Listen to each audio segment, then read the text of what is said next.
अस्सलाम वालेकुम व्यूअर्स, कैसे हैं आप सब। उम्मीद करती हूँ आप सब ठीक होंगे। मैं बिल्कुल ठीक हूँ आपकी दुआ से। मेरे एयरपॉड्स गायब हो चुके हैं। मैं जा रही हूँ शॉपिंग पे अपने लिए एयरपॉड्स ख़रीदने, क्योंकि उसके बिना तो गुजारा ही नहीं होता। जब बंदा कहीं जाता है काम पे या ग्रोसरी करने या कुछ भी ना, तो फिर ज़रूरी होता है कि कान में कुछ हो और फ़ोन बजे या कुछ तो पता भी चले। तो मैं यहाँ पे आई हूँ मार्केट में। यहाँ पे एक हमारा बहुत ही बड़ा इलेक्ट्रिक दुकान तो नहीं कहूँगी, एक बहुत ही बड़ा शॉप है जहाँ से मैंने अपने लिए ये एयरपॉड्स बाय किए। अब मैं जा रही हूँ अपनी बहन के पास एक रेस्टोरेंट में, क्योंकि मुझे आज इतना अच्छा फील नहीं हो रहा था, क्योंकि टेंशन थी मुझे थोड़ी सी। और जब मुझे टेंशन होता है तो मुझे सुकून चाहिए होता है। तो मैं जगह ढूंढ रही थी, एक जगह आराम से बैठ के सुकून से कहीं कुछ देर अपने साथ गुजारने की, यहाँ पे कुछ खा पी के आराम से एक कैफ़े या फिर रेस्टोरेंट में बैठ के अपने साथ टाइम स्पेंड करना मुझे बहुत अच्छा लगता है जब मैं टेंशन में होती हूँ।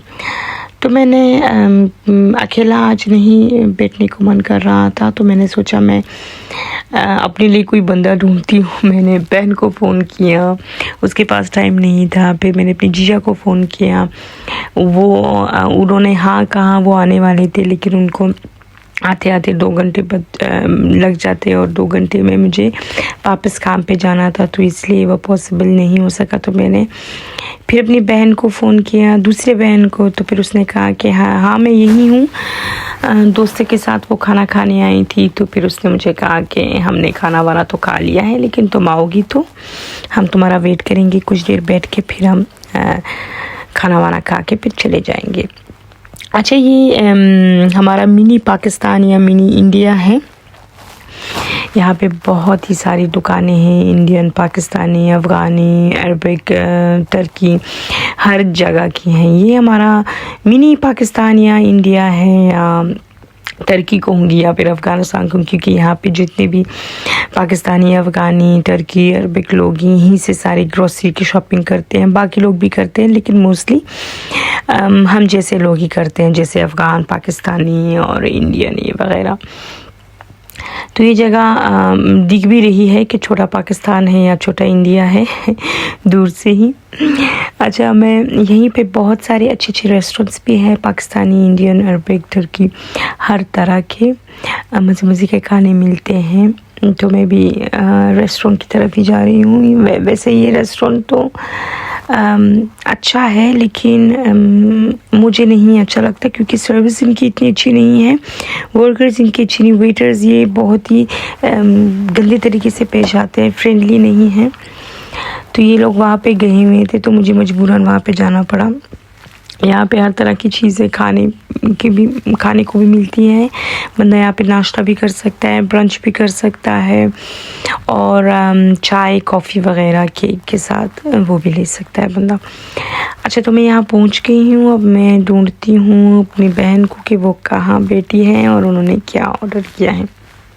लेकिन जैसे ही मैं वहाँ पहुँची, उन्होंने देखा तो वो लोग खाना वाना खा चुके थे, बस थोड़ा सैलड कुछ बाकी था, और वो शिकायतें कर रहे थे कि यहाँ का सर्विस बहुत गंदा है, खाना भी अच्छा नहीं था। मतलब मुझे वहाँ से खाना ऑर्डर ही नहीं करना चाहिए, जो बचा कुछ है मैं वही खा के गुजारा कर लूँ। तो फिर मैंने भी उनका सैलड ट्राई किया। सैलड इतना अच्छा नहीं था, बस ठीक था, गुजारा हो सकता था। फिर मैंने यहाँ से एक कॉकटेल मंगवाया, जो मैं आपको बाद में फ्लैश दिखाऊंगी। इतना गंदा कॉकटेल मैंने कभी ज़िंदगी में नहीं पिया था, जो मैंने यहाँ पे पिया है। इतना गंदा सर्विस मैंने आज तक कहीं नहीं देखा था, जो मैंने आज यहाँ पे देखा।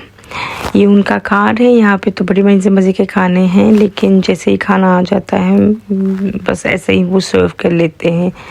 मतलब मैं कैसे बताऊँ आपको, बस ऐसे ही रख देते हैं आगे, खा लो, अच्छा है बुरा है उनको कोई फ़र्क नहीं पड़ता। तुम्हें अच्छा लगा नहीं लगा, उनका सर्विस अच्छा है नहीं है, किसी को कोई इससे मतलब नहीं। ये बहुत ही बुरी चीज़ है रेस्टोरेंट्स में। आज गई हूँ फिर कभी नहीं जाऊँगी। अगर सर्विस अच्छी हो तो बंदा बार बार जाता है, लेकिन यहाँ का सर्विस बहुत ही गंदा था। अच्छा, मैं आपको यहाँ के मेन्यू दिखा रही हूँ खाने की। ये चीज़ें अवेलेबल थी, लेकिन जब ये आते हैं तो इतने मज़े के नहीं होते, तो इसलिए फिर मैंने खाना कैंसिल किया। यहाँ पे मैं अपना एयरपोर्ट का अनबॉक्सिंग कर रही हूँ। मैं जल्दी जल्दी कर रही हूँ क्योंकि मेरे नेल्स बहुत गंदे दिख रहे हैं यार। ये मेहनत वाले हाथ हैं मेरे नेल्स, और मेरे हाथ को इग्नोर करो, इतने गंदे दिख रहे हैं कैमरे में। क्योंकि मैंने ना आज बहुत सारा काम किया था, तो इसलिए मेरे हाथ ऐसे लग रहे थे। काम वाले हाथ है, मज़दूर के हाथ है, मैंने बहुत मेहनत की है, तो इसलिए इसे आप इग्नोर करें। अच्छा, मैंने अब सैलड थोड़ा बहुत खा लिया है, इन्होंने भी अपना सारा खाना फिनिश कर दिया है, वो लोग चले गए हैं। अब मैं यहाँ पे अकेली बैठ के थोड़ी देर फिर मैं भी चली जाऊँगी। अच्छा जी, मैं आपको भी दिखाती हूँ उनके पास क्या क्या वैरायटी है केक की। ये सारे केक हैं। केक इनकी बस ठीक है, ना ज़्यादा टेस्टी है और ना ही ख़राब है। इनके कुछ केक बहुत टेस्टी हैं, सारे नहीं कहूँगी, लेकिन कुछ बहुत अच्छे होते हैं। ये इनके बगलावा हैं, पता नहीं आप लोगों को, मैंने मेरे ख्याल से एक बगलावा रेसिपी आप लोगों के लिए शेयर की, आप उसे ट्राई करिए, वो बहुत ही टेस्टी है। मेरे चैनल में है, आप जाके उसे ज़रूर देखिएगा। अच्छा, मैं यहाँ से निकल रही हूँ, देखते हैं कहाँ जाती हूँ, मुझे याद नहीं है। मैं वॉइस ओवर कर रही हूँ कि मैं इसके बाद कहाँ गई थी। अच्छा हाँ, मैं ना यहाँ पे आपको थोड़ी सी सड़कें दिखाती हूँ। यही पास में ही मेरा अपना कैफ़े है, लेकिन मेरी ये पाकिस्तानी, अफ़गानी या फिर इंडियन मार्केट में नहीं है। मेरा थोड़ा अलग जगह है, लेकिन इसके नज़दीक ही है, दूर नहीं है यहाँ से। अच्छा, ये मेरा अपना कैफ़े है। यहाँ पे बहुत सारा सामान आया हुआ था जो मैंने थोड़ा बहुत समेट लिया था, लेकिन बाकी यहाँ पे पड़े हुए थे, ये समेटना था। बहुत सारा सामान आया था कैफ़े का। यहाँ पे थोड़ा रश नहीं था, तो मैंने सोचा मैं आपके लिए अपने कैफ़े की थोड़ी सी वीडियो बनाऊँ। यहाँ पे मेरी एक फ्रेंड आई हुई थी मुझसे मिलने, वो भी पाकिस्तानी है, एक बहुत ही प्यारी खातून है जो पहले मेरा हमसाया हुआ करती थी, लेकिन अब वहाँ से चले गए हैं। तो मुझसे मिलने आई थी। कैफ़े की खुशी में मेरे लिए उन्होंने ये गुलदस्ता लेके आए थे, जो मुझे बहुत अच्छा लगा। मैं सोचा मैं आप लोगों के साथ शेयर करूँ। फिर मैं काम से निकल गई, बेटी के लिए स्टारबक्स से एक शेक लिया, फ्रापेचिनो मेरे ख्याल से इसका नाम है, और मैं जा रही हूँ बच्चों को नर्सरी से पिक करने। फिर मैं उनको पिक करके इंशाल्लाह देखते हैं क्या प्लान पड़ता। अच्छा, यहाँ हम आ गए हैं मॉल बच्चों को लेके, क्योंकि मैंने बच्चों के साथ बहुत टाइम से टाइम स्पेंड नहीं किया, तो मैंने सोचा मैं उनको लेके ना थोड़ी सी बाहर जाती हूँ। तो उनको खिलौने चाहिए थी। हम एक शॉप में आए जहाँ पे बहुत ही रिजनेबल प्राइस पे बहुत अच्छी अच्छी चीज़ें मिलती हैं, जैसे कि बच्चों के कपड़े हुए, खिलौने हुए, घर के लिए कैंडल्स हुई, डेकोर का सामान हुआ, मतलब बहुत सारी चीज़ें बहुत ही रिजनेबल प्राइस में मिल जाती हैं। तो यहाँ पे मैंने बच्चों के लिए थोड़ा बहुत शॉपिंग की, थोड़ी सी खिलौने ख़रीदे, और फिर उन्होंने इतना एंजॉय किया। आज मैं इतनी थकी हुई थी, आई थिंक मैं 2 दिन से काम पे थी, क्योंकि वर्कर्स कुछ बीमार पड़ गए थे, कुछ को काम था, वो आए नहीं थे काम पे, तो मुझे सारा काम हस्बैंड के साथ और एक वर्कर के साथ अकेले देखना पड़ता था। तो इसलिए मैं पिछले 2 दिनों से काम पे ही थी, और मैं इतनी थकी हुई थी कि मैं आप लोगों को बता नहीं सकती। लेकिन फिर भी मैंने सोचा चलो बच्चों के लिए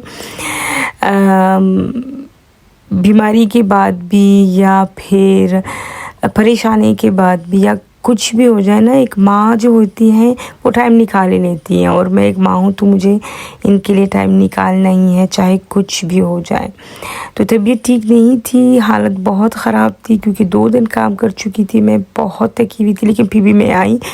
यहाँ पे मुझे 6 घंटे लग गए मेरे ख्याल से। मेरे बच्चे घर ही नहीं जा रहे थे, इन्होंने इतना एंजॉय किया। बाद में मैं बस इतना हो गया था कि मैं रोऊं। फिर जब उन्होंने देखा जो इनको चाहिए था मैंने लिया, और फिर मैं घर चली गई। क्योंकि मेरी हालत बहुत ख़राब थी। बंदा जब इतना सारा काम करता है और काम का बहुत प्रेशर होता है तो फिर इंसान इतना थक जाता है कि पता ही नहीं चलता दिन का रात का। मैं बच्चों को लेके फिर मैं मम्मी के यहाँ चली गई। मेरे ख़्याल से मैं जैसे ही वहाँ पहुँची मैं बस लेट गई और मुझे पता ही नहीं चला कि मैं कब सो गई, क्योंकि मैं इतनी थकी हुई थी। जैसे कि आप देख रहे हैं ये बच्चे ना जब भी खिलौने देखते हैं वो पागल से हो जाते हैं। उनको ये भी चाहिए, उनको वो भी चाहिए और उनको सब कुछ चाहिए होता है। तो यहाँ पे हमने थोड़े बहुत खिलौने लिए बच्चों के लिए जो उनको चाहिए था और फिर हम घर चले गए। मेरा आप लोगों से एक रिक्वेस्ट है, प्लीज़ आप मेरे लिए दुआ करें। भी मेरा ज़िंदगी में बहुत ही मुश्किल टाइम चल रहा है मेरा। वैसे तो सब ठीक है लेकिन फिर भी मुश्किल है काम में। काम का बहुत प्रेशर है और बच्चों से ज़्यादा नहीं मिल पा रही काम की वजह से, तो ये मुझे बहुत ही टेंशन देता है। बाकी सब कुछ तो खैर मैनेज हो जाता है। ये जब मैं बच्चों को ज़्यादा टाइम नहीं दे पाती तो ये मुझे ना बहुत उदास कर देता है। मैं फिर 1 घंटे रोने लग जाती हूँ, क्योंकि फिर मैं सोचती हूँ कि आखिर ये कब तक चलेगा। बंदा अगर ज़िंदगी इतनी ख़राब हो चुकी है कि बंदा अगर पैसे कमाने निकले तो फिर फैमिली पीछे छूट जाती है। फैमिली को टाइम दो तो फिर काम नहीं कर सकता बंदा। ये सोच के ना मेरी कभी कभी हालत ख़राब हो जाती है। लेकिन अभी मेरी वही हालत है, वही कैफियत है कि बस काम के पीछे लगे हुए हैं। फिर भी मैं कोशिश करती हूँ मैं दोनों चीज़ों को अच्छी तरह मैनेज करूँ। मुझ पे बहुत ही ज़्यादा वो क्या कहते हैं प्रेशर होता है, लेकिन फिर भी मैं मैनेज करने की कोशिश करती हूँ। यहाँ पे मम्मी के घर पहुँच गई हूँ। यहाँ पे मैंने सर रखा और मुझे नींद आ गई। कब मैं सो गई मुझे पता ही नहीं चला, मतलब मैं इतनी थकी हुई थी। बच्चे यहाँ पे इतना शोर कर रहे थे कि मुझे फिर भी कुछ नहीं समझ में आया और मैं आराम से सो गई। अच्छा, यहाँ पे मैं अपनी व्लॉग का एंड करूँगी। अपना ढेर सारा ख्याल रखिएगा, मुझे दुआओं में याद रखिएगा और मेरे चैनल को, अगर आप मेरे चैनल में न्यू हैं तो उसे सब्सक्राइब करें, लाइक करें, दोस्तों के साथ शेयर करें। मिलते हैं नेक्स्ट वीडियो में, तब तक अपना ढेर सारा ख्याल रखिएगा। अल्लाह हाफिज़।